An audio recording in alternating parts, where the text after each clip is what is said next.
Damn. Ow! You doing all right? I decided to monkey pot, like, you know, those symbol monkey things, like the toy.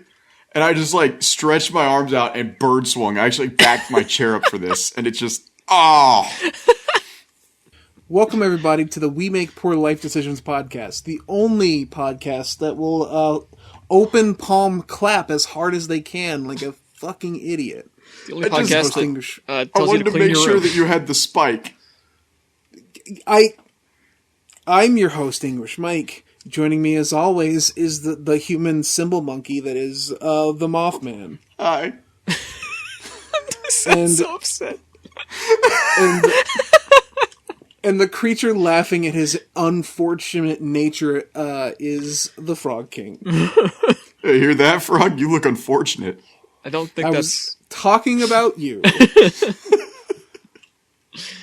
Yeah. And today we have a pretty it's another episode being recorded kind of late. Tuesday's which not is too just a continued testament to the fact that we really shouldn't try to do a weekly podcast. We should continue to our current, because God forbid we be missing every single upload schedule. Honestly, the fact that, like, I was trying to do weekly to boost our numbers at one point, that was awful. I was just like, I hate Sundays now. I'm glad, like, Mormon Church has been canceled for the last 8 months, but, like, this sucks. Yeah, like, even me, because we do the Fist of Film Reel podcast, that has been... All I do on that is show up and just say dumb shit. And that's been a little much for me at times. I don't even do any work on that podcast. It's all Nicole? Yeah, she does all that. I do nothing on any podcast. Yeah, you just show up sometimes. I show up, like, what do you mean? I missed one episode. What are you talking about? You know, to be fair, Mike, he still has a better track record than you and I. Okay, but you need to understand, this motherfucker will be like, "Oh, we're recording this week. Oh, and we're then I'll supposed show to up watch this anyway movie this week." Yeah, fuck you.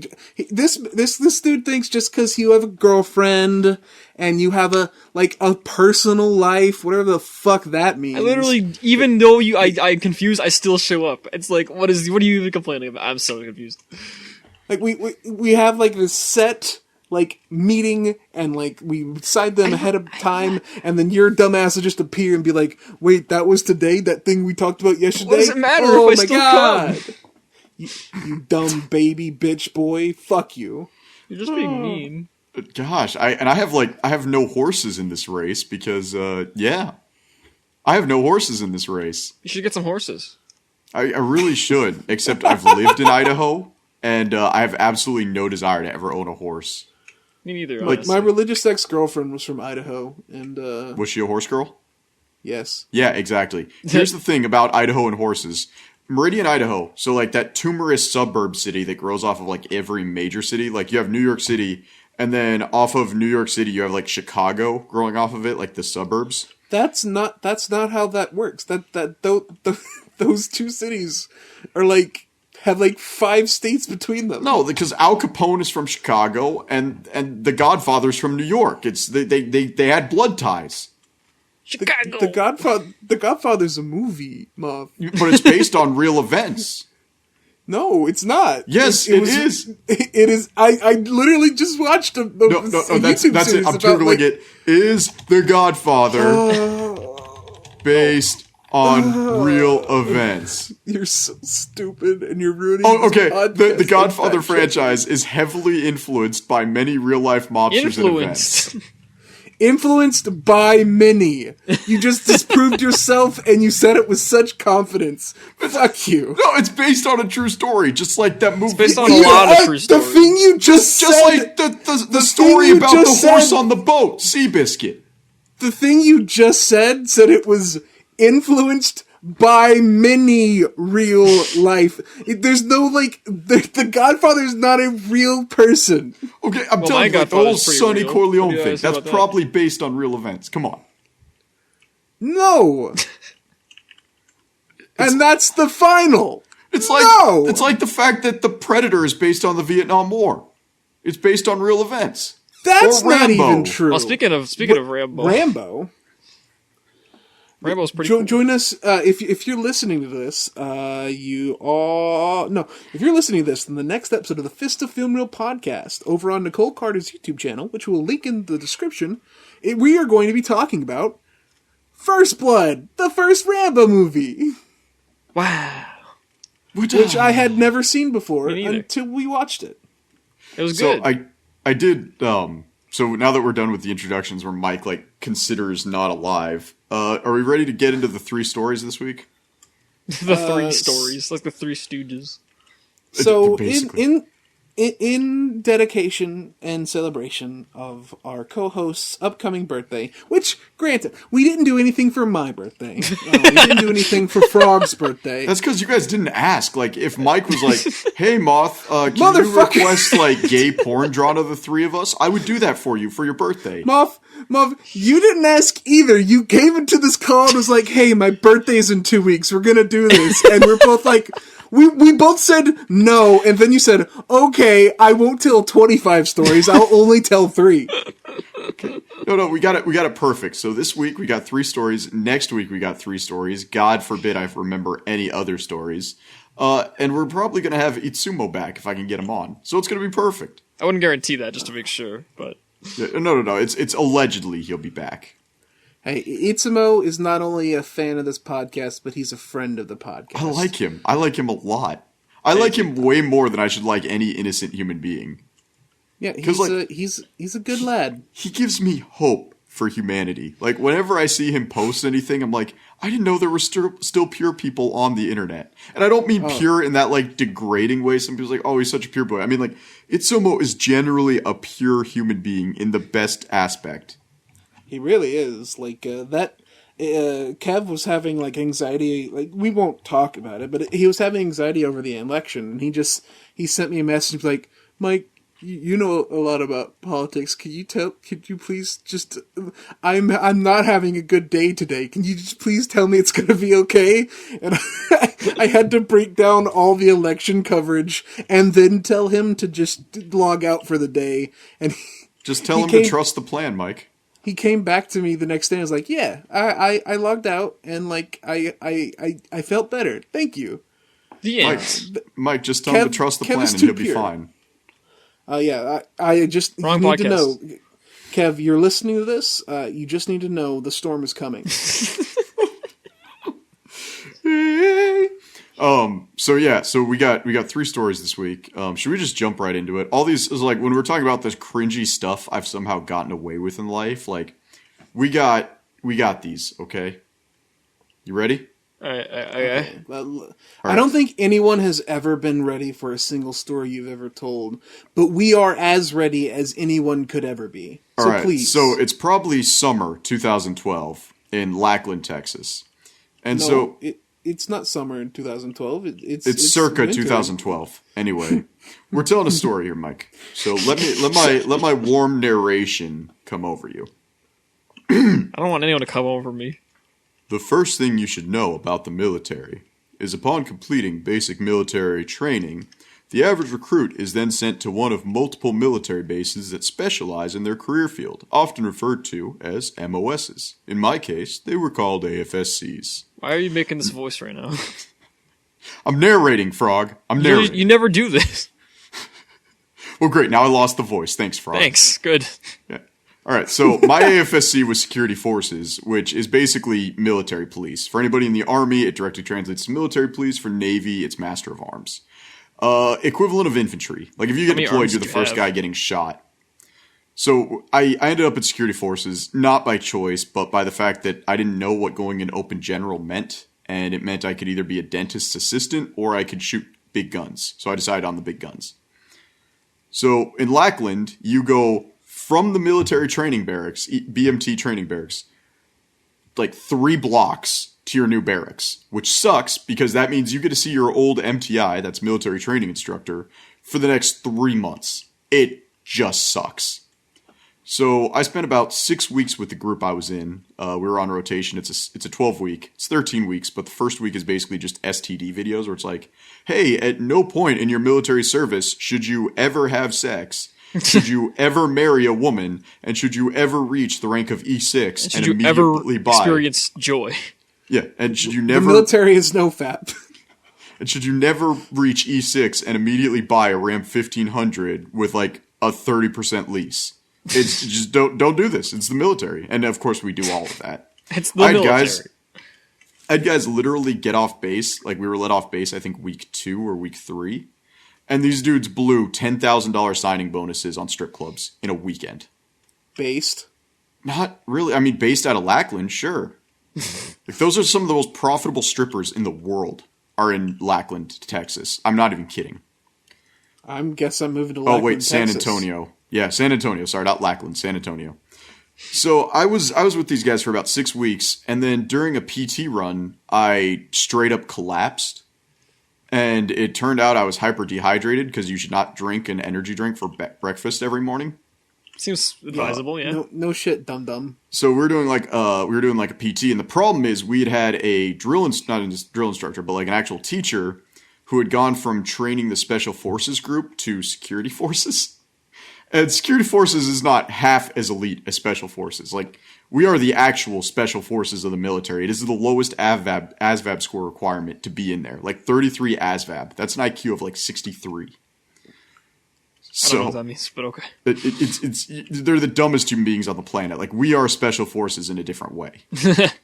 So we're in this group, and he's like, all right, guys, we're going to sprint for like a mile straight, which is never a good idea, let alone in Texan heat. And halfway through it, I collapsed. And they dropped me off at gosh, I can't even remember right now. They just dropped me off at the hospital. Yeah, infirmary. And they pumped me full of saline, and they brought me back, but I'd already missed like the obstacle course that happens before you go to your 3-week deployment training. And I guess that obstacle course, for whatever reason, is necessary to go to the 3-week deployment training. So they had to hold me back a week. It's dumb. It's the dumbest thing on the planet. Because it's just crawling on your belly for 4 hours straight. That's all it was. And so we get done with this, and I'm there for a week. And during the week, I hatch a plan. I'm like, man, nobody's going to know me from this group. I could be somebody new. Oh, no. So I decided, I'm like, hey, guys, I'm going to become Scottish. Oh, no. How does that work? So I spend the next 6 days, like, with watching Sean Connery films? Just like watching Sean Connery films, like looking up Gaelic history, which I know is Irish now, but whatever. I'm just like going at it, trying to figure out how to come up with like a Scottish accent. I like pinned the city and everything that I'd be like from. And so I get sent to this next group, and I start talking to them like, whatever. And they're like, oh, you really Scottish? I'm like, yeah, we have bases in we have bases in the UK. So it's like, I'm technically a U.S. citizen, so I was able to apply for the military. I was just like, come up with this blatant lie.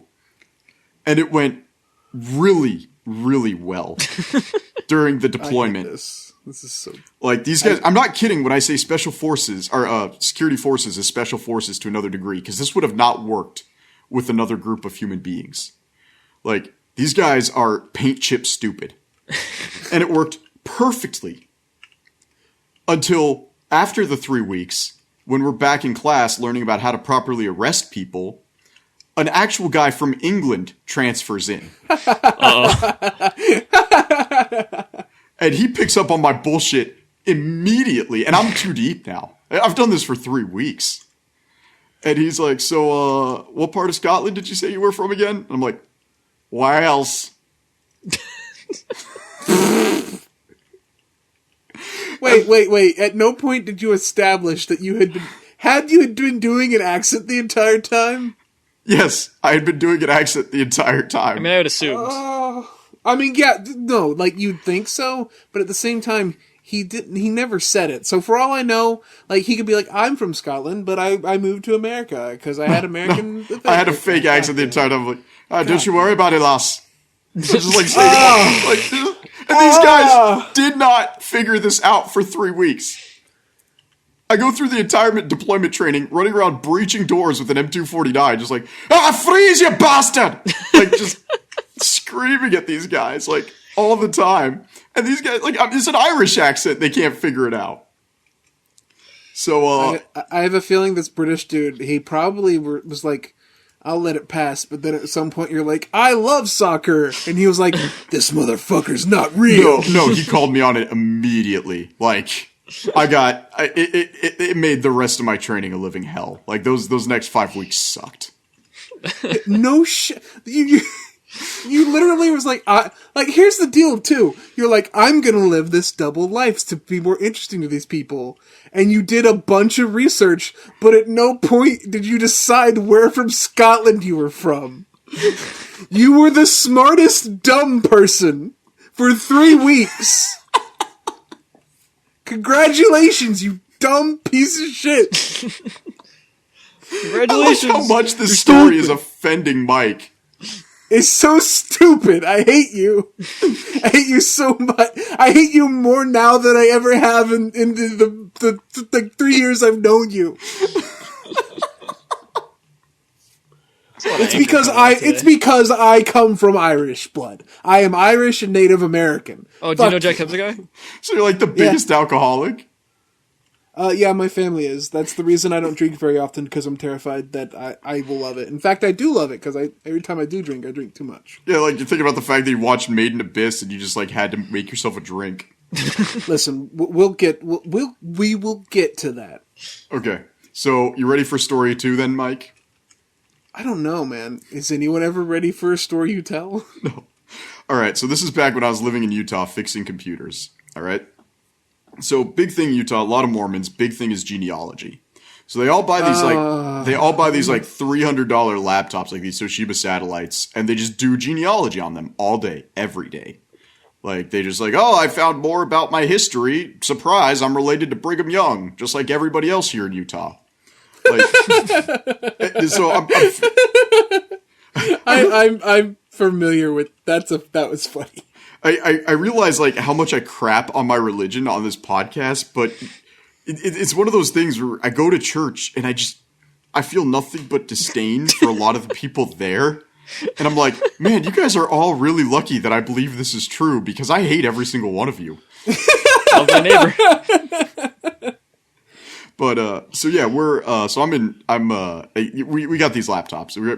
I'm at this computer repair franchise in Utah that I think I'm not allowed to talk about due to a waiver I signed.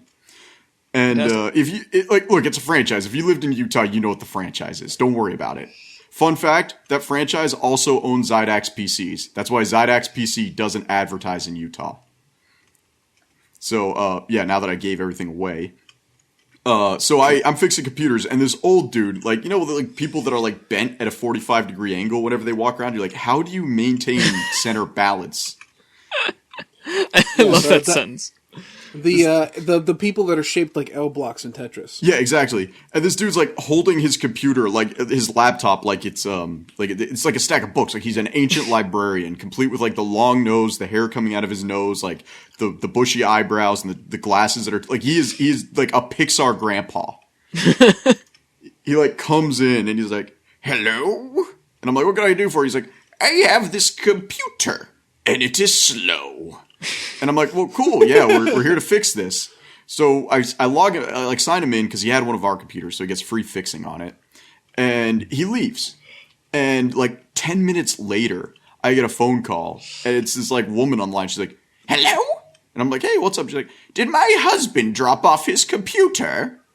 And I'm like, yeah, you're gonna have to be a little bit more specific. And she's like, 70 years old, bent over, the computer's old. And I'm like, sounds just like me. Yeah, basically, I can't do old people. And I'm like, I think. And she goes, "Destroy the computer."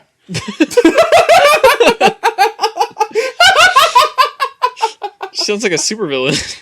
And I'm like, what? She's like, get rid of that thing. And I'm like, what? He goes, "Oh, he told me it was for genealogy, that we were going to research our family so we could do their temple baptisms. But there's just porn." And I'm like, what? And she's like, "He just uses it to look at porn all day and he thinks I don't know." And I'm like, all right. Man, tell you what, if I find porn, I'll call you back. So now I'm interested here, and I break protocol. And He's interested in what porn this old man. And so like this computer is computer 30 in a line. But I pull it onto my bench because I tend to work faster than everybody else. And I put it on my bench to work on it. It's in my line. And I pull up the computer and I start everything else on their virus sweeps and I do the hardware diagnostics on everything else. And then I go to this computer and I log in and I pull up his web browser. And there's not even like incognito mode. It's like, you know how Chrome has the last saved pages thing? Yeah. Yes. It is just Gmilf porn.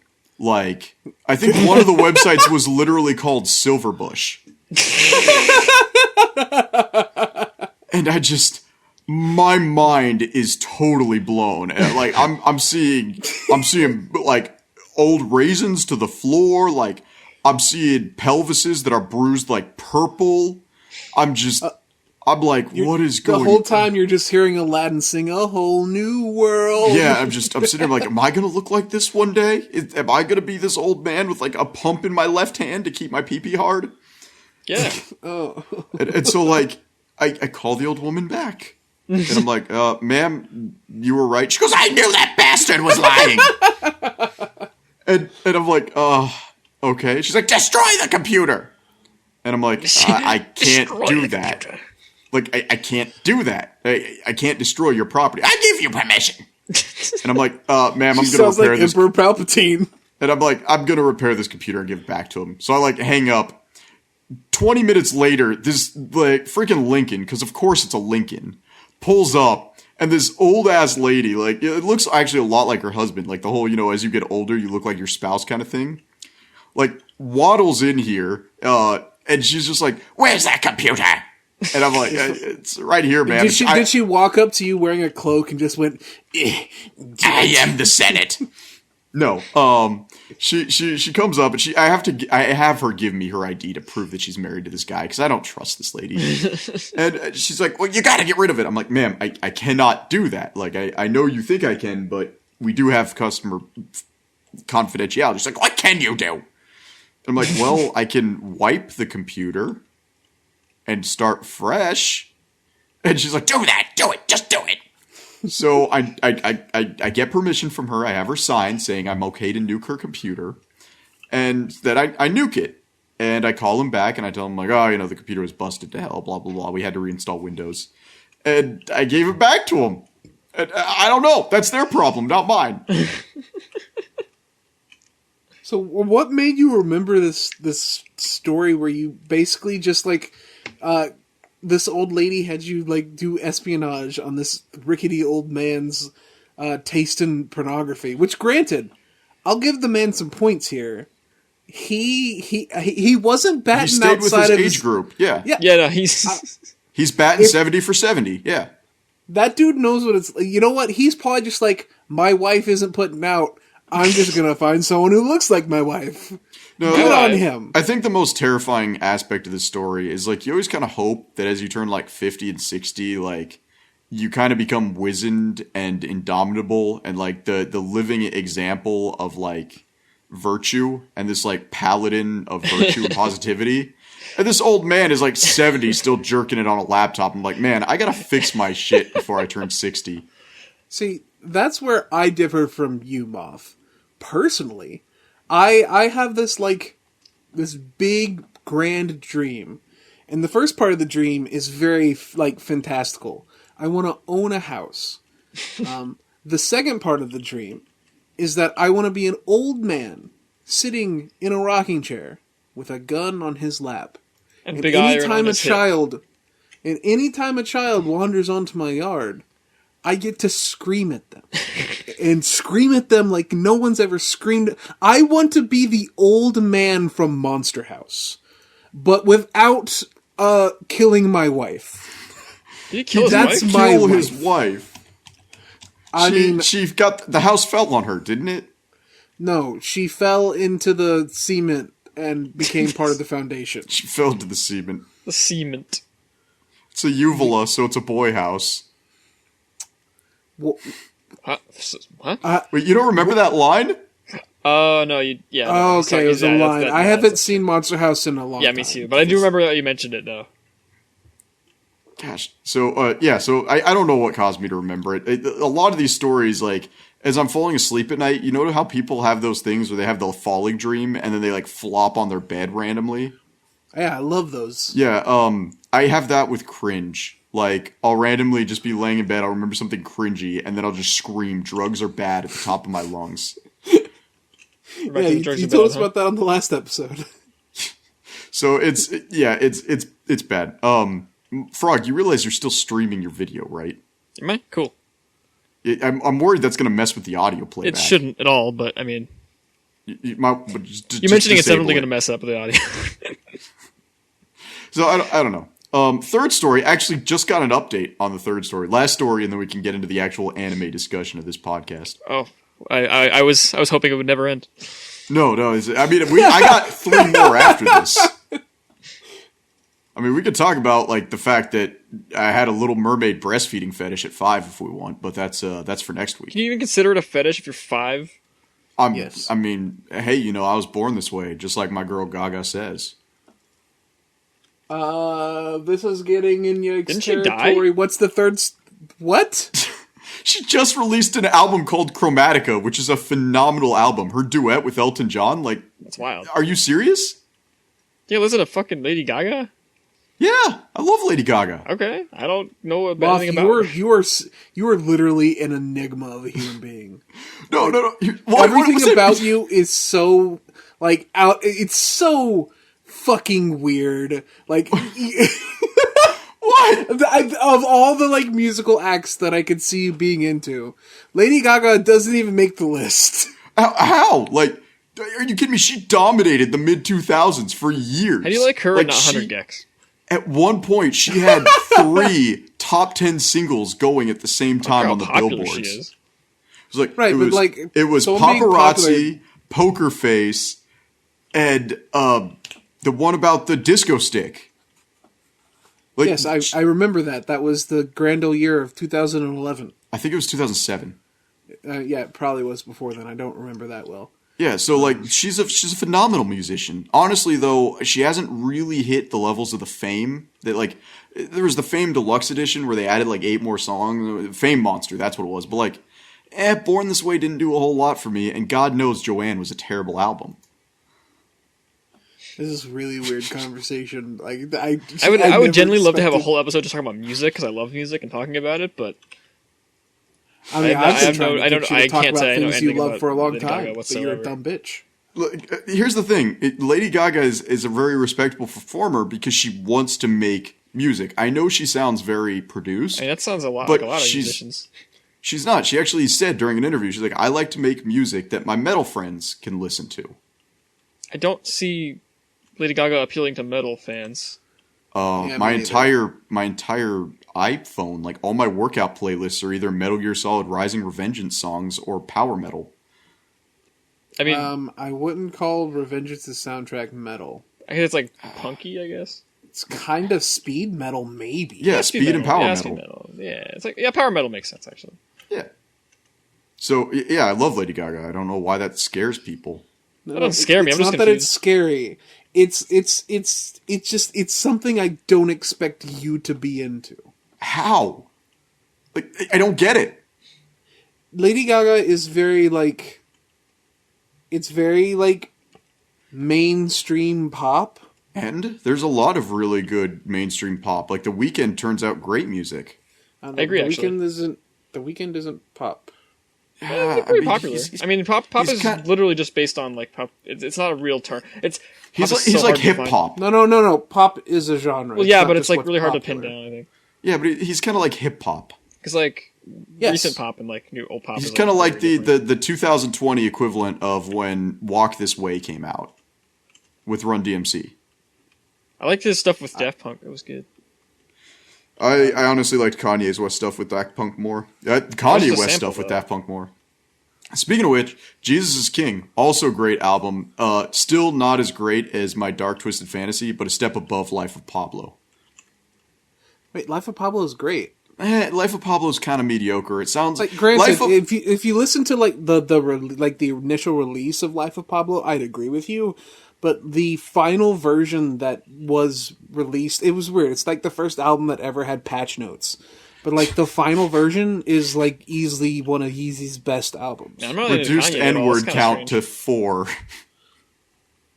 No, I mean, Life of Pablo is okay. I definitely wouldn't say it's his best albums. If I were to rank him, I would definitely say his stuff with his Persona on the cover was definitely higher up. Like Graduation, phenomenal album. My Dark Twisted Fantasy, great. Honestly, Jesus is King, great album. I don't really like anything that I've heard from it. Okay, that's fair. I mean, I get it that he's transitioned into an artist into something you may not appreciate. It's the same thing happened with Linkin Park. I get it. Well, no, like it's not like because it's religious music. It just doesn't.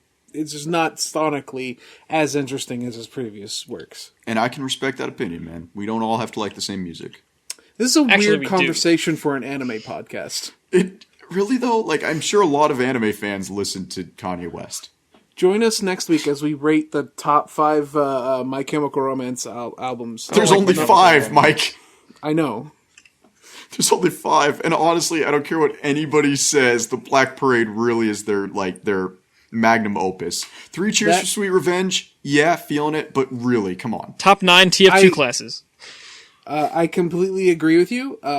Black Parade is just from beginning to end a fantastic album. Like there's not a bad even Teenagers is in my opinion the weakest track, but even it is still a really good track. You want to know a weird band that you'd think like because of their genre they would have stopped being good after 3 albums, but their like midway mark is really when they came into themselves? You just described Less Than Jake. I mean, a lot of bands are like that. Oh god, but really? Less Than Jake broke into the ska scene and became like the only really consistent ska band because even Real Big Fish kind of transitioned a bit. And you'd think, Less Than Jake would either stagnate or kind of just not be good anymore or transition out. But In With the Out Crowd, love that album. I like ska, and I've only heard the one Less Than Jake song. Which one?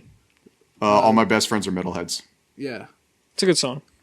It a sold the fantastic Digimon song. movie. Hey, anime. The I forgot that was in that. The Digimon movie soundtrack is so insane for like just For a kid's movie? every track in that soundtrack, even today, is a banger. Dude, the worst thing about that movie, though, is like the opening cinematic, the first 5 minutes with the Anaconda crap or whatever. Oh yeah. Hey, that came There's from a really Canada. funny green Screw text you, about frog. like how that I don't take responsibility for it, Ruined man. A marriage. Yeah, that was a good green text. Oh man. I hope Anaconda is. Is it Anna Anaconda or is it Amanda Anaconda? I think it's Anna Anaconda. It's Anna Anaconda. Let's see. Because if it was Amanda Anaconda, Oh, it's Angela Anaconda. That's the one. Sorry, Oh, you're right. Angela Anaconda. Angela. That's Listen, even I try to forget worse. as much as you guys do. It's like it looks like a precursor to Gumball because it's not good, but it's that like weird pseudo Gumball's good. multimedia crap. I love Gumball. Angela Anaconda looks like someone grabbed a bunch of like pictures from the back of milk cartons of missing children, Yeah. cut them out, and was like, "This is my animation style." This is my OC. All of the children are actually just missing children that were never found. Credit. It's an interesting idea. I guess, but it's like here's the thing: Canada makes nothing but hot garbage as far as animation That's goes. not true. No, Total Drama Island sucks. What? No, Angry Beavers Total suck. Drama- What? Go. Okay, first of all, Angry Beavers is not a Canadian show. Pretty sure Angry Beavers is not. Canadian. No, Is it? no. Oh man, but like okay, so we have Total Drama Island, which if you really break it down is just pseudo fetish posting. Yes. No. Chad, yes. The later seasons, yes. Like there's literally a character in the later seasons that is a living fart that likes to smell farts. God, what a good character. That is just a fetish. That's fucking hilarious, man. I don't care Amanda what it is. Anaconda came out of Canada. Oh Canada came out of Canada. Like it's just not good. Canada. Yeah, I mean, but, we like, did invade our national anthem. Fucking No, there's actually there was a series that came on during Adult Swim called Oh Canada. I've never heard of this. never heard of it either. Wait, have you guys seriously not heard of Oh Canada? No. It was basically just a bunch of college kids' animation products. Okay, but no matter what you're gonna say, like Canada brought us What's with Andy, and that's a masterpiece. Oh, what's Andy's so good. Wait, what? And also Being Ian. I don't know if you guys got that over there. No, Wait, Being what? Ian was rad. Wait, what? What's did they... with Andy? What did they give us? What's with Andy? What's with Andy? Wait, what, the one before it. Like, I mentioned Oh Canada, and you guys mentioned some other stuff. Yeah, then I said it brought us What's with Andy. Oh no. Oh, you didn't know what it was, so you had to Google it. I had to. I remember this was like the critic for 9-year-olds or something. What? What? That's like a. The entire that doesn't show sound like was an about apt comparison at all. It's like Pepper that Ann is- for people that are weird. It's just it's about a kid who just Pepper pulls Ann pranks. What was are you talking about? Pepper Ann for It's based people on who Andy were Griffith weird. books. Do you guys remember Ginger? That was a weird one. Andy Griffith books are awesome, by the way. I don't know if you read those. Ginger was honestly one of the hideous shows I've ever seen, and I watched The Wild Thornberrys. Well, it's the same art style, same character. Yeah, it's hideous. You should watch Really- the Problem Solvers or whatever it was called. Oh, fuck you. Where in the world is Carmen Sandiego? No, No, Problem Solvers. It's a really ugly show that's bad. You smell bad. No, so last story, and then we can actually talk about anime. You guys ready? No. All right, so Mr. Moth here, being me, I messed around a lot in high school. It's so much that I don't actually remember a lot of people. A lot of people I pissed off. Just weird as a lot of high school friends have been adding me on Facebook lately, and I'm like, didn't we leave with you telling me to go kill myself? Like, why do you like me all of a sudden? And a lot of them are pretty good. Like, one of my buddies is now like the owner of a concrete pouring company in Idaho. Like, so it's pretty okay. There's this one girl. Honestly, all I remember about her is her father violently throwing me out of his house because I wanted to take his daughter to IHOP on Sunday instead of reading the scriptures. in my mind, your sentence stopped at throwing me, and I was I was about to laugh. No, like I honestly think the last communication I had with this girl is I was coming to take her to go get IHOP at like 11:30 at night. And her father, which was like from the Philippines, was like waiting up for me. And he's like, "What are you doing with my daughter?" I'm like, "Going to IHOP." He goes, "This is Sunday." And I'm like, "Yeah, but it's 11:30." So like, I'm really paying attention to the spirit of the law on this one, boss. And he's like, you should be reading scriptures. And I'm like, "Okay, well, if you want to read scriptures here till midnight, we could read scriptures. I'll pull up, the New Testament. Let's go." And he's like, "I want you to leave." And I'm like, "What?"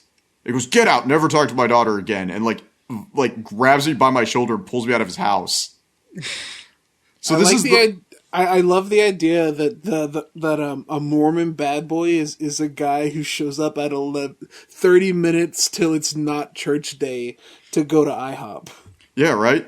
So he throws me out of his house, and I never talked to this girl again at all because I was like, "Your dad scares me, screw this." And so all of a sudden she adds me on Facebook 2 days ago.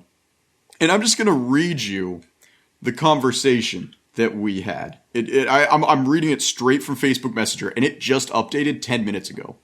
And just so you guys are aware, my wife is aware of this conversation because we are having so much fun with it. So it starts, and I'll switch voices for you guys, okay? Fantastic! I'm often called that. Yeah. Your life is great, I'm guessing? Weird. Adult anxieties are a perpetual problem, but that's everyone. I'm mostly pretty happy that I was able to buy 3 boxes of Count Chocula at Walmart on sale. Ready? We're going to have a conversation about what she says next. Okay. I'm scared. I miss you like nobody's business. Hope your marriage is everything you dreamed it would be. I have so many questions on where you went. Seems fine. No. This is a single mother that believes the sea breeze in California heals your bad karma.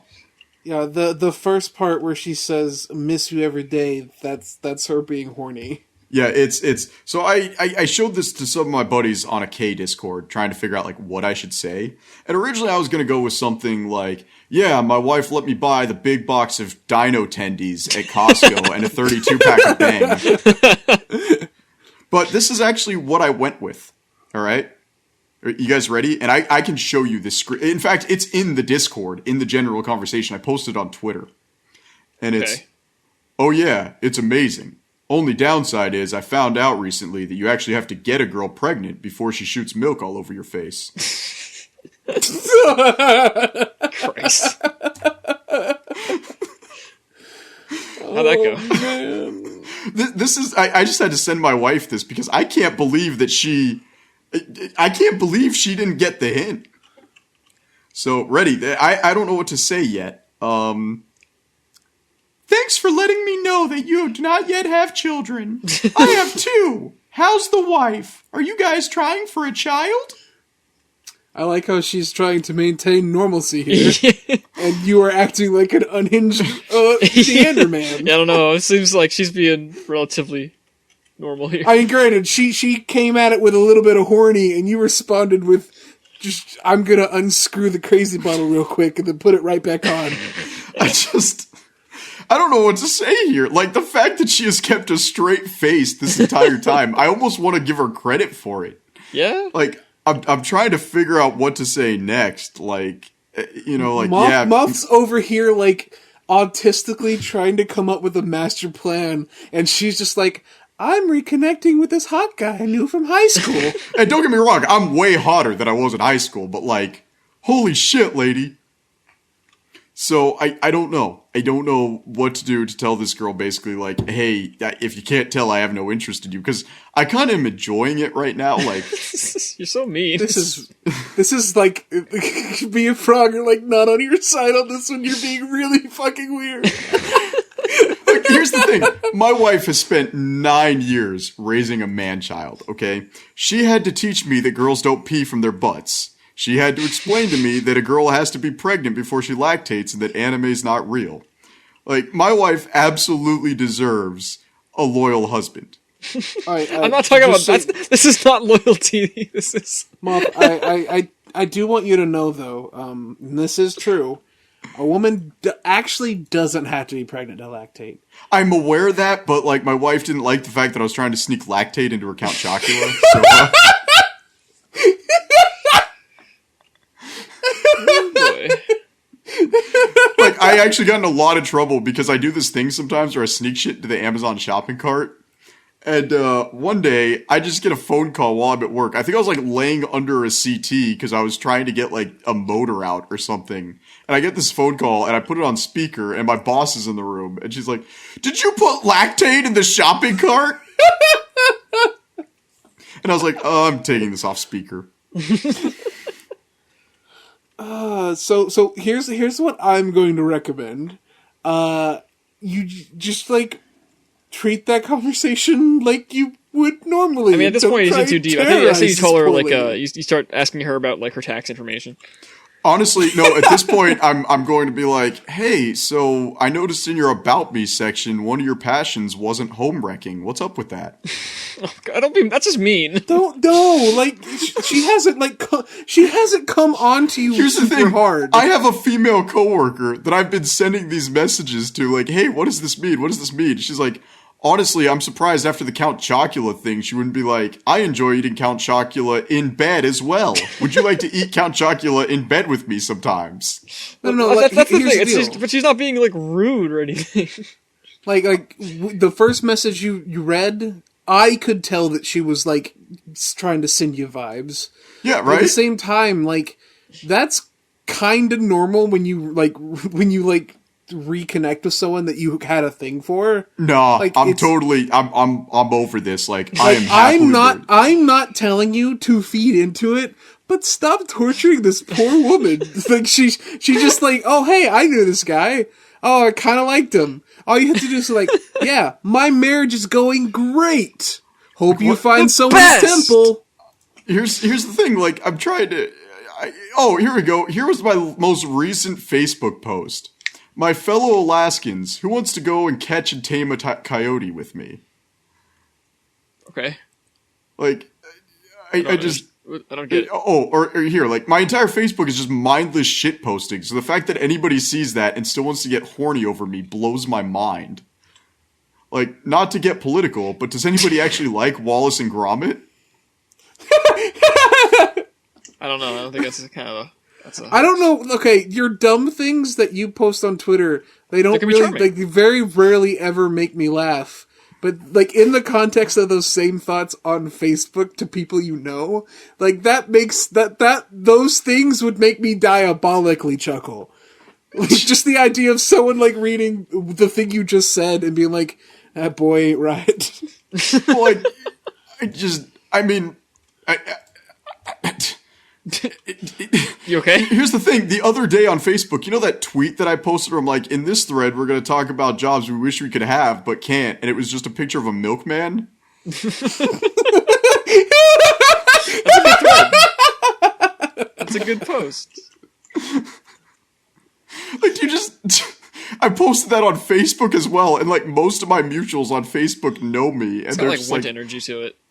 they're like, Moth, no. What's wrong with being a milkman? No, they know exactly why I was posting that. Oh, he doesn't want to be. He doesn't want to be a milkman. He wants the milk delivered to him. Okay, but listen, I like the idea that it's just a fun, like, weird, like, shitposty, wholesome post. Or just like, I want to be a milkman. That's funny to me. You are still like you need to have I get more what the sex joke so is. you understand. It's not that hard to understand what the joke is.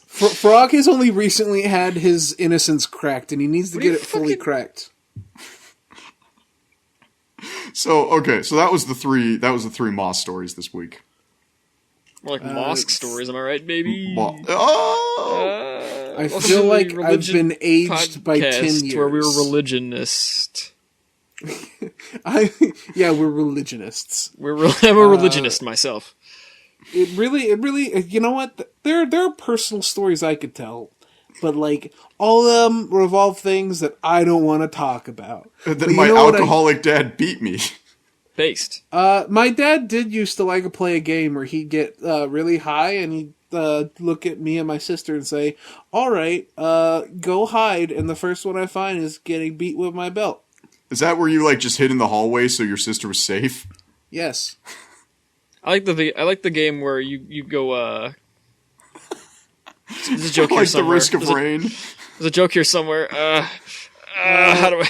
So I didn't play Risk of Rain as a child. I played Risk of Pain. I don't know that one. Speaking of risking How's the pain, replay value? Gosh. You know, it's so we're going to introduce the anime this week. I mean, we already talked about it last week how we were gonna do it, but Okay. So we decided to watch Made in Abyss, which the I- Made in Abyss movie. What's the name of this movie? By the way? Dawn of the Deep Soul. yeah, it's the one, Dawn of the Deep Dawn Soul. of the Deep Soul. Yeah. So This here's is the thing. I don't know a whole lot about Made in Abyss before watching this movie. Like, I think not my watch the impressions of Made. No, I didn't. I didn't watch the show. I didn't read the manga. That's weird. My only understanding of the entire series is Daft Punk Daddy, Suitcase Babies, and Australian Fauna. Like, Basically, there's a That's big it. old hole, and they gotta go in it.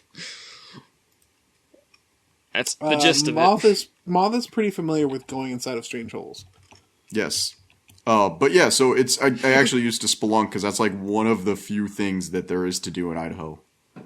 So, Made in Abyss. If you've never seen it, why the fuck are you watching the movie? Like, fuck you. It's a good question. I don't know. It seemed like a good place to start. I was introducing it to the audience. I wasn't making fun of you particularly. I am making fun Also, of you, though. fuck you. This movie is first thing. Don't if you haven't watched Made in Abyss, seriously, don't watch this movie. It literally opens, and I was like, I had forgotten about so much about Made in Abyss that I was lost. Like, they had the ring thing they used to communicate, and I was like, where did that come from? And like, I remember, actually, I just remembered now that is in the anime. Yeah, it is. But I forgot about it. And I also forgot about them, losing the explosive pickaxe. Wait, they had the explosive pickaxe. They had it in the movie. Yeah, I know, but they Yes. got it back immediately, pretty much. Yeah, they lost it at the end of the anime, and the Bone Druid's friend found it and gave it back to him for some reason. Yeah, I don't know any of those words that you just said. A friend. I said. Oh, I thought you said Fwin. He did, but it was like a sort of a goof. I said it because I'm fucking autistic. Okay. So okay. So let's just start before we talk about it. how do you guys feel about this movie? I think it was pretty good. I was bored. Really? I think I mean, I you can call it a lot I of will things and say- criticize it, but I wouldn't call it boring about anything. So once again, because I'm the Chad in the group, I watched the English dub. I mean, I don't know if it's good or not. It's actually pretty good. It's just it definitely solidifies Nanachi as a girl in the English dub. I mean, she's always been a girl. She's very no, androgynous. yeah, Not she's really. androgynous on purpose. I mean, I yes. would- Yeah, say so, she but- refers to herself as Ore-sama. Yeah, she's non-binary. I guess, but whatever. It doesn't matter. Well, which is funny because in her backstory, she was a little girl. Well, I mean, even in like back then, like her appearance is very androgynous. Right. So I will say that the single greatest line of dialogue, followed up with the greatest visual joke I've probably seen in the movie. Is this the ending or? No. Okay. So there's a scene where the main girl, let's see, it's Reg, Nanachi, and Rag. Rico. I think is her name. Rico. Rag. Rag, It's Reg, Reg and and Rag. Rag, back at it again. Rico Rag, is rag, and ragoo. Rico is talking to the only pair of titties I've ever seen in this series. And There's more than that. she's talking to her. She's like, "Yeah, Reg is really weird. Like his dick gets hard." Yeah. And the girl is like, "What?" He's like, "Yeah, like he pees with it, but then sometimes, like when he sees boobs or when he touches Nanachi, his dick gets hard." Yeah. And then 10 minutes later, Reg wakes up after like a huge fight and sees Nanachi and just pops a huge boner right there on the spot. Yeah, that's. I feel like some of the That- manga DNA seeped into this movie Oh, more yeah. than the anime did. There were scenes I've seen from pages in the manga, like where Reg is in the chair and he's got like a catheter rammed up his dick and Oh, everything. yeah. I'm That like, one's- man. That's okay, uncomfortable as hell. That's also a I spoiler. was kind of. We were gonna give our basic opinions before going into details. I will say, I thought Mike was being a bit of a wimp when, after watching it, he was like, "Man, I need to go make myself a drink." And then I watched it, and I was like, "Damn, I don't even drink, and I need a drink." Yeah, it's heavy. So I haven't really said how I feel, and I don't like this movie. I don't like it either. I think there are parts of it that are really cool. Like the good things about Made in Abyss exist inside of this movie. Yeah. The world building's really cool and interesting. The Abyss is really like fantastical and cool. And the concepts are cool. I'm sure, Moth, there are some parts, since you hadn't seen the show, are like for example, the elevation sickness, where not evolution, Elevation. the elevation sickness, where they get sick if they go higher. Oh no, so believe it or not, I actually, because my wife always talks about it, because it's her favorite, it's like one of her favorite mangas. She really likes the mangaka's art style. I'm aware of, like, you need to have a white whistle to go down to level 6, you know, the elevation sickness, the whole eating 2 childs up in an elevator gives you a meat monster and a rabbit. Like, I get all that. Okay, that's not actually how that works. Yeah, no, it's more specific than that. The reason that's actually the whole like point of this movie is him like celebrating having figured that out. But yeah. Yeah. So I understand the movie. The reasons why I don't like this film are very simple, and in fact, they're why I don't really like the original series either. Like, all the music is amazing. Yeah, The character, the art's really great. The animation's pretty solid. A little inconsistent in this film, actually. yeah, I'd say But so. everything is just in service of really explicit torture porn. Yes. Yeah. And honestly, don't get me wrong, I love torture porn. Like, Yes. love me torture porn. The problem is, I don't like seeing children get tortured. Pussy. My No, it's- issue with it is, like, I don't mind suffering. I like watching, experiencing media that's challenging. I like that. But, like, there's a character in this film. Man, Okay. she gets some bad news. But the worst thing about what's her name? Like, I can't Prushka. remember. Prushka. Prushka, Prushka. Prushka. I will say that, Prushka- like, Prushka was completely unnecessary for my pain and suffering. Prushka basically exists and then there's a bunch of implications as to what happens to her, and then as soon as like the show explicitly tells you what happens, they then flash back to show you their horrible childhood. Yeah, and it's like, oh man. like that. Honestly, the movie should have like. I realize maybe it doesn't fit in with the manga. But No, I actually like this storytelling. I like the way they did it, where it's like they were going to low blow you in the dick so hard, and it was so perfect. But here's the thing. It establishes the character and their backstory after we already know they get made into, like, fucking briefcase baby soup. Spoilers, by the way. You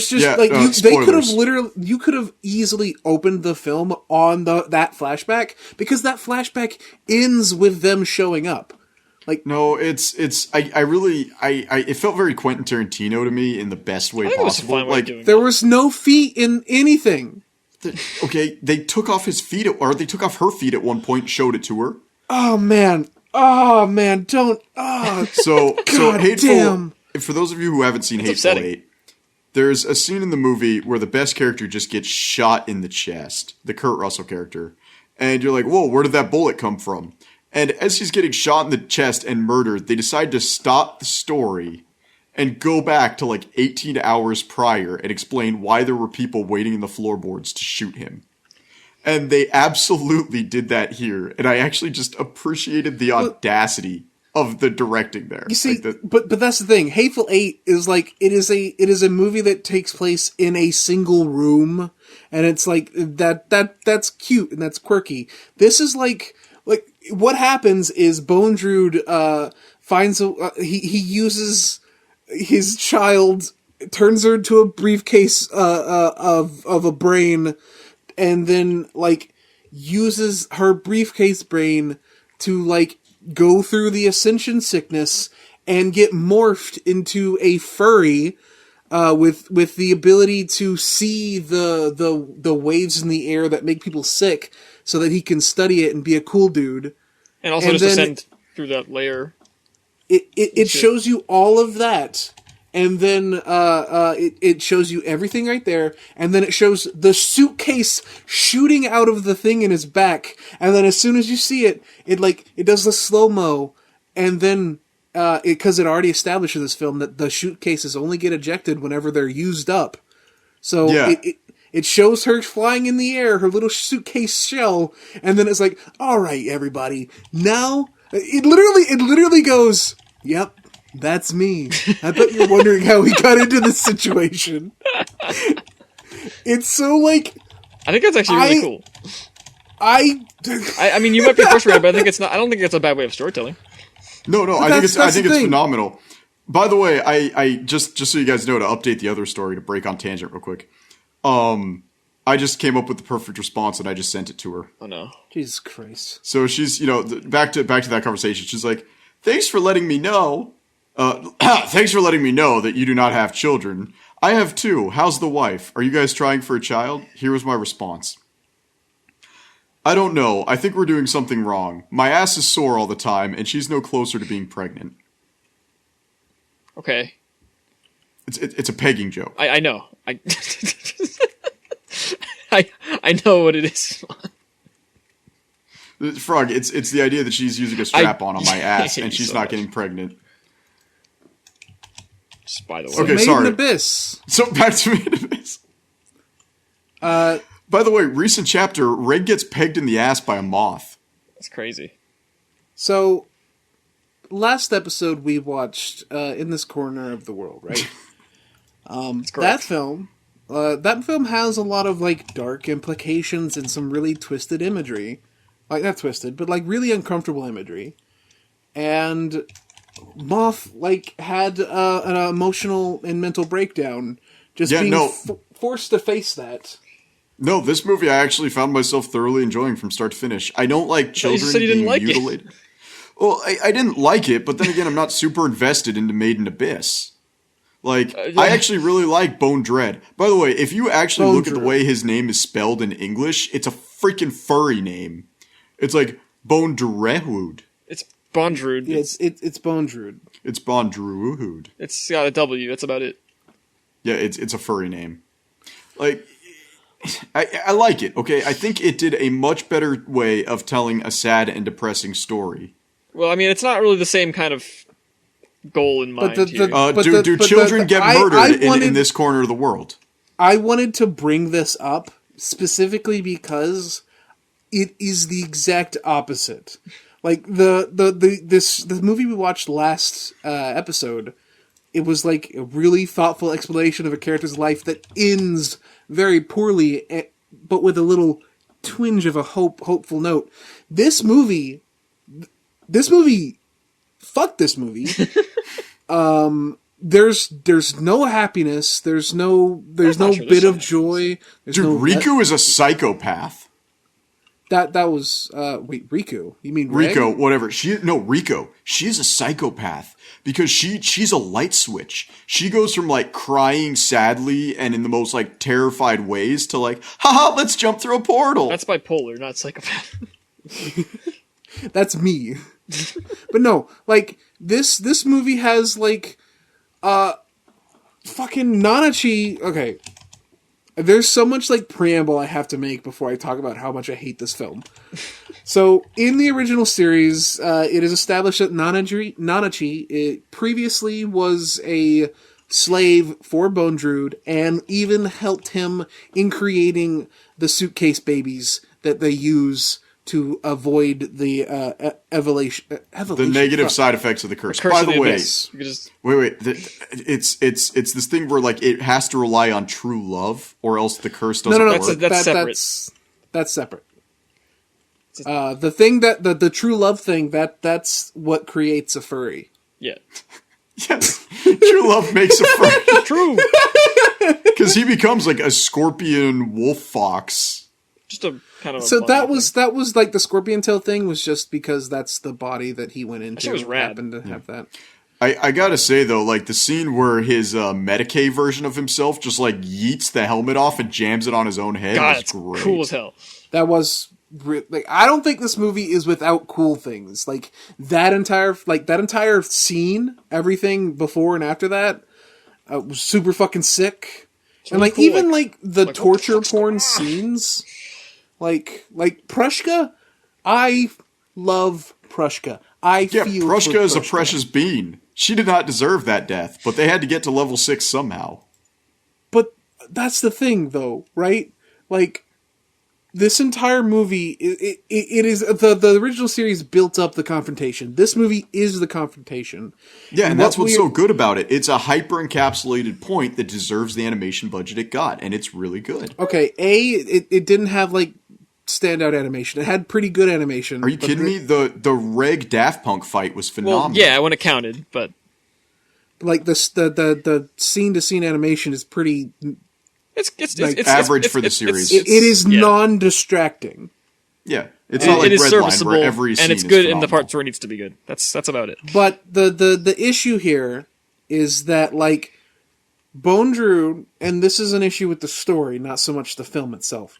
Bone Druid is set up as the most vile human being in the world, and they try, and not only do they kind of try to soft redeem him a little by having to Nanachi go, I won't kill you. I won't. want Literally, you she to literally love can't. me. And no, they could destroy the machine that's keeping him alive forever. It was too late. They had like turned off all the power. All of his copies were like completely like fucking brain dead. They could have, and then at the end, that fucking Bone Druid just like waves them off. Like, wasn't this a fun shonen like mini arc? And like, no, it wasn't. This is like torture and pain and agony. I honestly don't know why you're so bothered by it. It was a pretty solid story. It was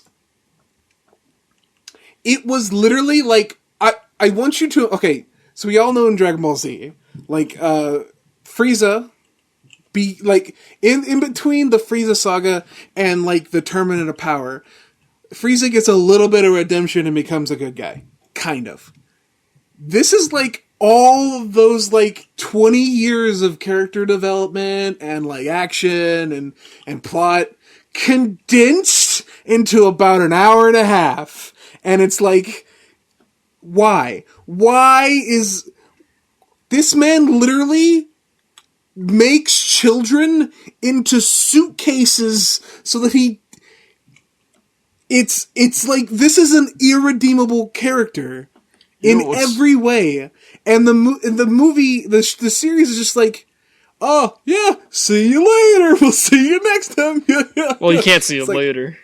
Yeah, I don't actually know why you're so bothered here, though. Like, he's a great antagonist. He's a great antagonist, but I think the problem isn't that he's not a good antagonist. I don't think there's no period on this sentence. No, he is a phenomenal version of lawful evil. Yeah, no. But at the same time, I somewhat agree with the point. It's very strange that this like irredeemable character is kind of not like forgiven, but like laxed on at the end. You know. Well, what are 3 kids gonna do? They couldn't manage to kill him once. They're not gonna do it again. Well, they did manage to kill him once.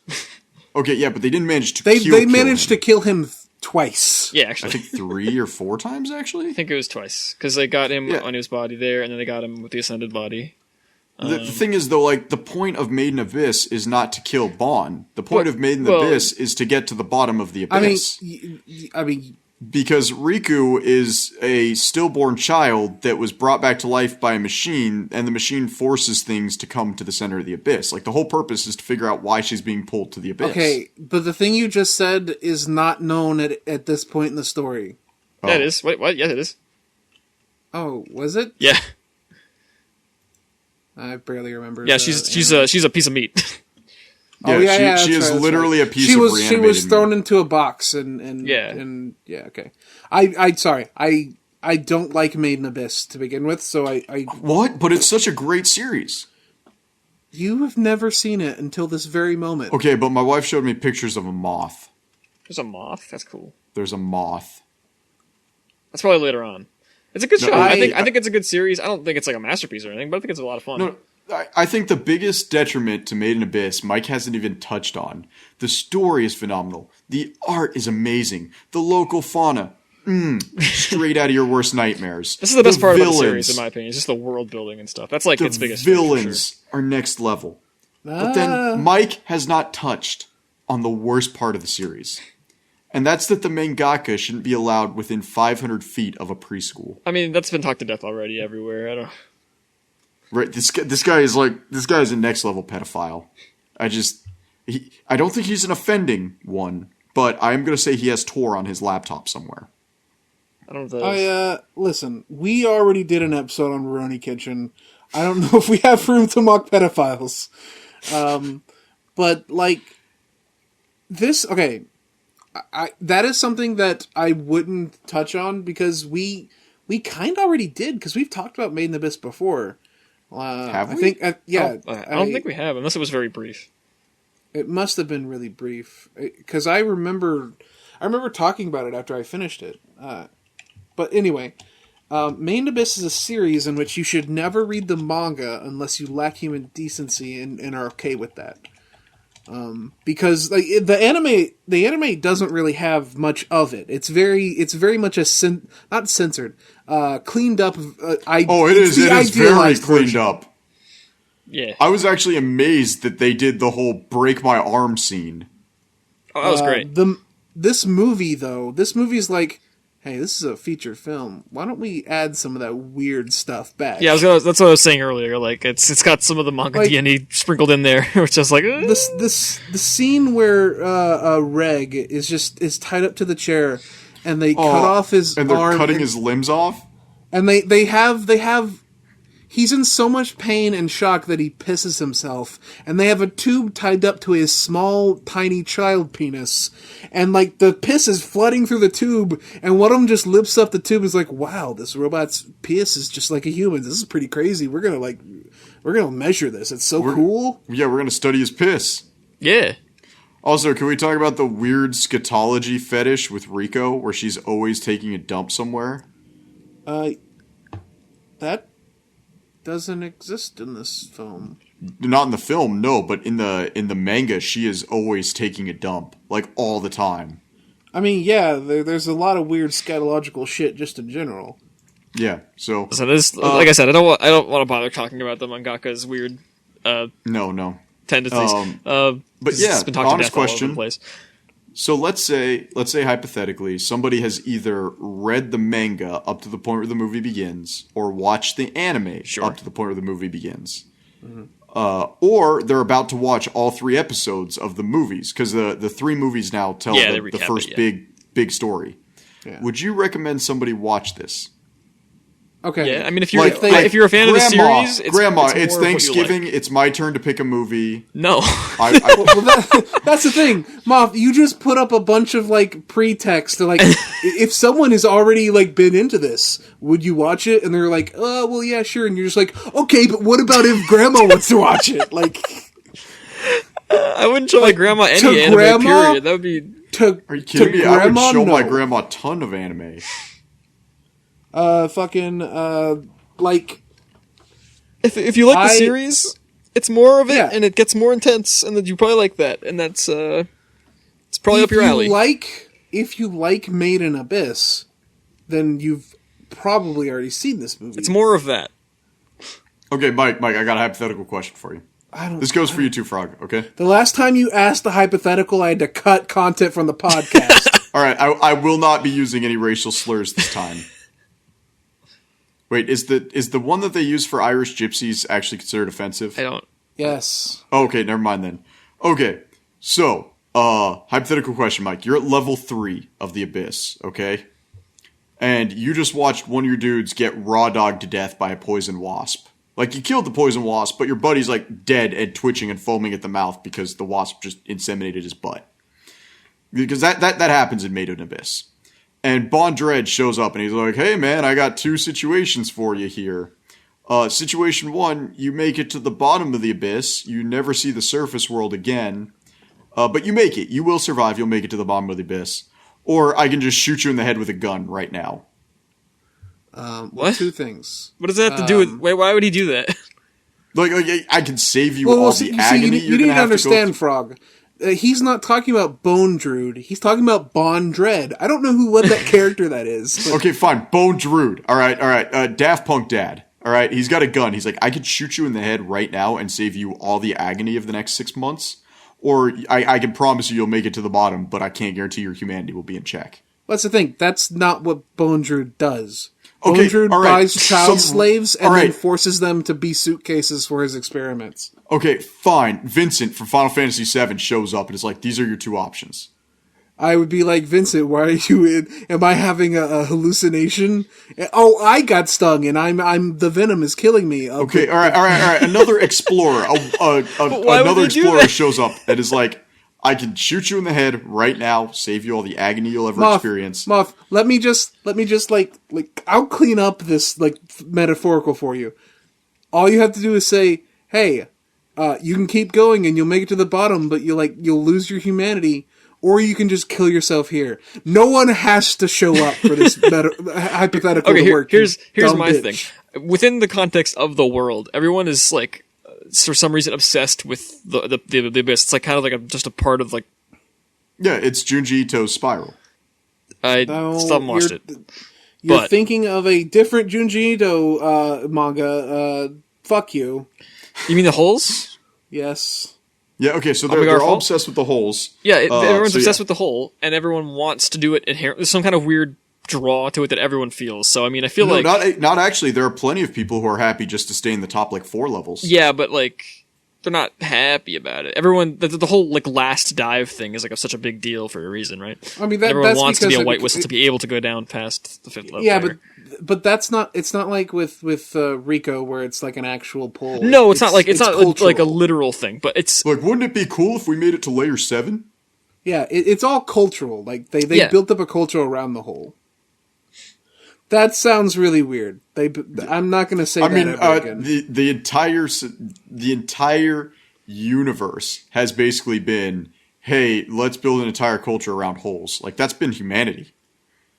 Oh, Anyway. man. After you said that, I just started hearing the Big Bang Theory music play in my head. The whole universe was in a hot, dense state.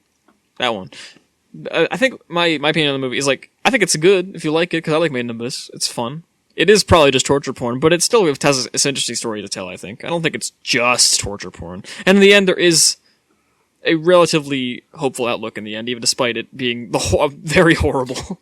Yeah, but the hopeful outlook is such a cop-out. It's like, hey, everything is dead and miserable, let's jump into the tunnel. No, it's more so the idea that Prishka made a decision at the very end of her short, terrible life. Yeah, your decision is I can either bleed out here or I can become a whistle. Yeah. No. Her decision was... It wasn't even a decision. She just loved her dad so much that she became a fucking whistle. No, but she came to be a whistle for Rico, though. Yeah, she was like, I want to keep exploring with Rico. Yeah. I'm a whistle now. Hey, everybody, that's the hopeful thing. When you die, we'll carry you with us afterwards. Isn't this happy? Aren't you glad that when you die, we will still know you existed? It's not supposed to be happy, Mike. I don't understand where the criticism comes from. Mike, what are you're mad because this movie made you feel exactly what it wanted you to feel. It was good storytelling. Okay, listen, Mike. I know this is the joke about last time, but you legitimately last time Here's the deal.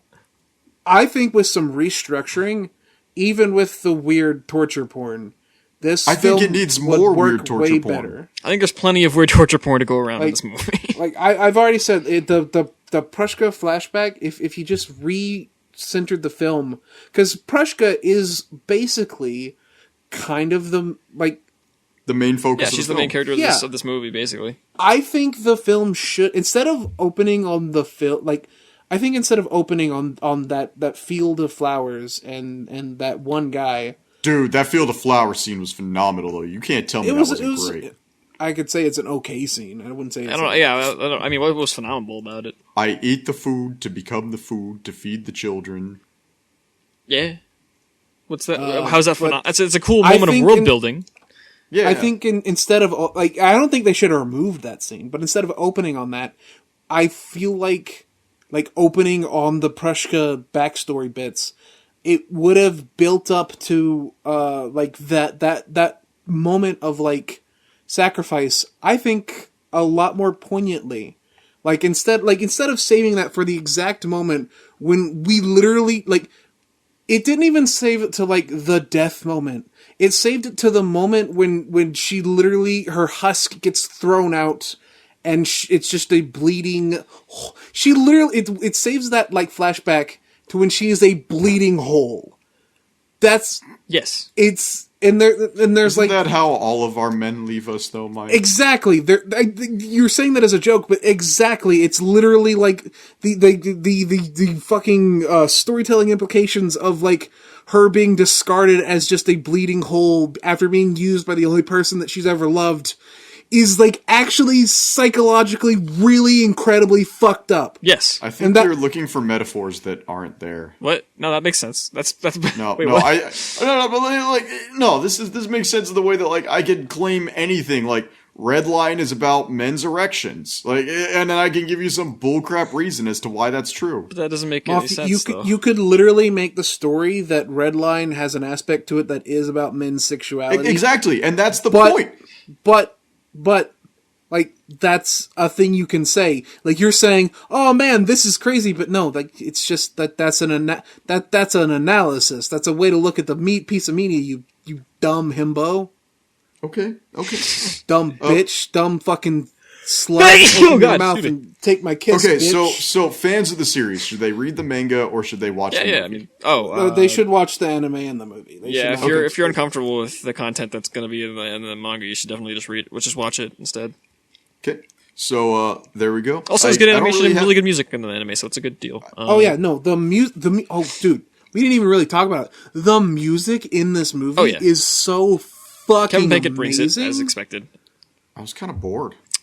You can't keep flip-flopping back on whether you like or dislike this movie, Moth. Well, here's the thing. Every time you guys say you like something, I'm going to dislike it. And every time you say you didn't like it, I'm going to like it. Okay. being a contrarian in the pursuit of making the podcast more interesting is only going to make the podcast less interesting. Okay, fine. I wasn't paying much attention to the music because the English dub wasn't really that good. Okay. It's So good I got music. nothing on this Kevin section. Penkin makes good music. There was actually a remix of my favorite track from the original anime in the movie, which is really fun. It's the one that's like I loved every single. There was 2 scenes in this film where like the lyrics kicked in, and it was a really like good, impactful. Like, wow, this music is actually super exceptional, and I was able to pay attention, and I loved it. Yeah, Kevin Penkin also did the music for Tower of God, which apparently has good music, but I wouldn't watch any more of it. I refused. Was it just like Dorime? No. Mana? I'll be honest, I don't remember the music, and I feel bad saying that. That's fine. It's just like sometimes even movies and stuff with good music, I will not like kind of pick up on right away. Sometimes it'll take me like rewatches to kind of realize, just because in some cases, really good music is kind of just blends so far and you don't even notice it. Well, that's what I was gonna say. Is I hate to use this as an example, but like the best way to do music, in my opinion, is to have no music. Like a very tense situation with no music, and then just like slowly build in. Well, that's a tool and a method you could use for given scenes, but like you can't use it for every single scene. I would very much say that thing that you're saying that you like is something that happens a lot in this film. This film doesn't have constant music. Yeah, no, it's got some quiet moments. That's a pretty common like kind of editorial trick, just to kind of kick music in later on. I do want to say though. If you have not watched anything made in Abyss, don't start here. Well, obviously, I realize we should have said that out of 3.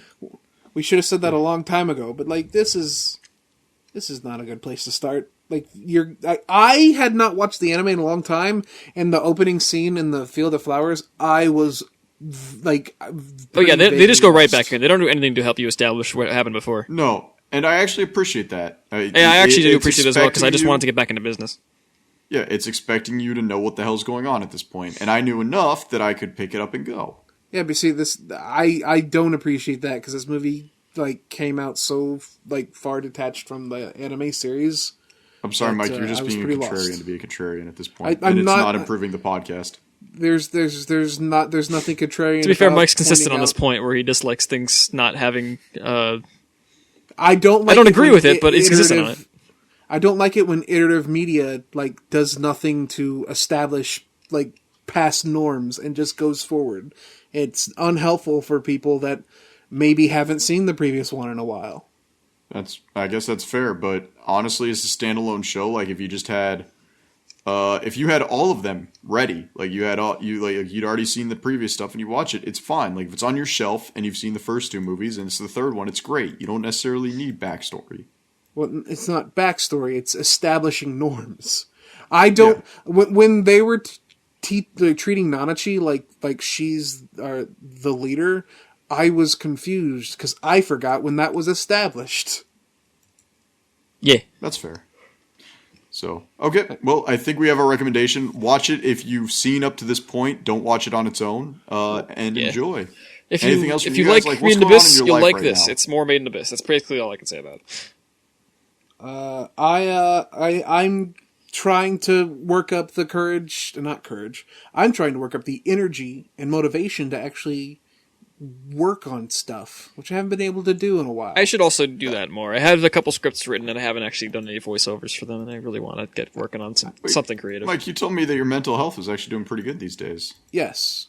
But the difference is right now I don't want to kill myself. I just don't have any energy to do anything.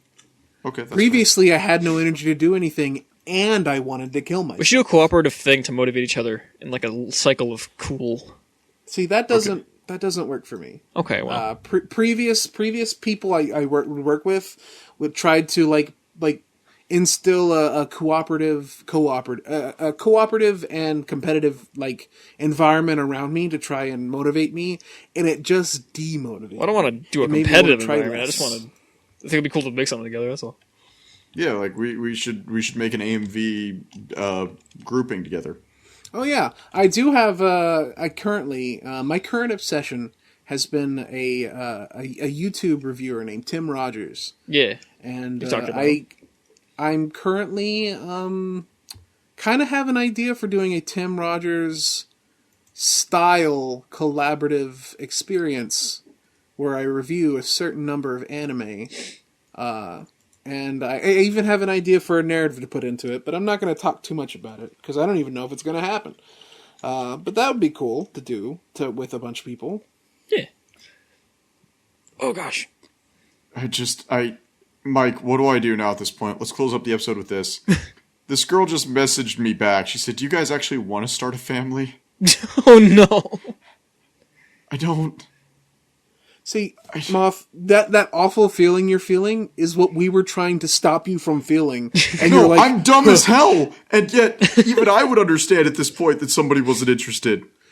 Moth, she was just trying to connect with you like a normal person, and she was a little horny. And you were like, what am I gonna do? I'm gonna make her feel like a bad person.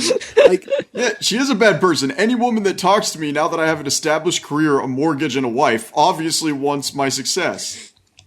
Huh? thank you everybody thanks everybody for showing up. I don't know why you showed up. Like, it's not worth it. No, actually, I think the first hour of this podcast was worth it. What are we watching next time, Mike? We're watching the first 3 episodes of Grand Blue Dream. Or is that what we're doing next week? Oh, yes. Is that Yes, that's okay? That's confirmed. Okay, just want to make sure everyone knows what to watch for next time. Half-Life 2 Yes. confirmed. That's easy enough. That's only 60 minutes of my time. That's pretty nice. Establish what Grand Blue Dreaming is, you dumb bitch. Yeah, go for it. You're the one who wants to watch it. is the best slice of life anime you're ever going to watch. I don't think that's what it's gonna be. You did not only did you not establish Grand Blue Dreaming, but you set an expectation that is not going to be held up to. Actually it's a slice of establish life what anime. it is. It is not. It is a fucking comedy. Tell people what this fucking show is. It is Okay, we had a daily whole life. argument last time about what the fucking. What It it is the daily life of 4 club members in college. Okay, there you go. That's better. That's not And even it's a diving club. That's still better. That is better than nothing is still 0.1%. It's about a diving club. That's pretty close. You've told these people nothing to get excited. We'll be okay. Okay, Just watch Grand it, Blue guys. Dreaming is a comedy slice of life about 4 guys in a diving club in college, and it was the topic of so much controversy that the mangaka had to shitpost his way out of legal troubles. There! You did it! Thank you, Moth! This has been the We Hate Anime podcast! Why are you so angry about it? All of our links are in the description. Please follow us on social media. Subscribe, comment, like, share with your friends. If you're listening on audio, check us out on YouTube. Please. I am English Mike. I've been your host. I hope you have a wonderful evening. Yep, see you next time. I don't. This is a confusing one. I feel like there was a lot of emotions that I didn't get to participate in. Going back and forth. I don't know what episode this was. So